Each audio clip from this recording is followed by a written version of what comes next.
సహజంగా నోటి క్యాన్సర్లలో ఒక చిన్న పుండులాగా స్టార్ట్ అయ్యి మెల్లిమెల్లిగా అది పెద్దగా అవుతుందన్నమాట.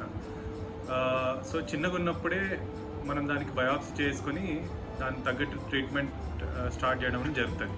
కానీ ముక్తార్ గారికి వచ్చిన క్యాన్సర్ ఒక rare variety of oral cancer, verrucous carcinoma. దీంట్లో ఎన్నిసార్లు బయాప్సీ చేసినా కూడా నెగిటివ్ వచ్చే ఛాన్సెస్ ఉన్నాయి. ఈయనకి ఈ పుండు 1 సంవత్సరం క్రితం స్టార్ట్ అయింది. దానికి ముక్క పరీక్ష చేశారు, బట్ స్టిల్ నెగిటివ్ వచ్చింది. అందువల్ల ఆయన ట్రీట్మెంట్ డిలే అవుతూ పోయిందనమాట. ఇప్పుడు 1 సంవత్సరం వరకు అయిన తర్వాత ఈ క్యాన్సర్ కంతి చాలా పెద్దగా అయిపోయింది. ఇప్పుడు కూడా ముక్క పరీక్ష చేస్తే మనం సూపర్ఫిషియల్ ముక్కనే తీస్తాం, దాంట్లో మళ్ళీ మిస్ అయ్యే ఛాన్స్ ఉంటుంది. సో కంప్లీట్గా ట్యూమర్ రిసెక్షన్ చేసిన తర్వాత మనం ఆ టెస్ట్ పంపిస్తే లోపల మనకు క్యాన్సర్ కొన్ని కణాలు కనిపిస్తాయి. సో ఈ one of the rare cancer అనమాట ఇది. దీనికి మనము ఎక్కువ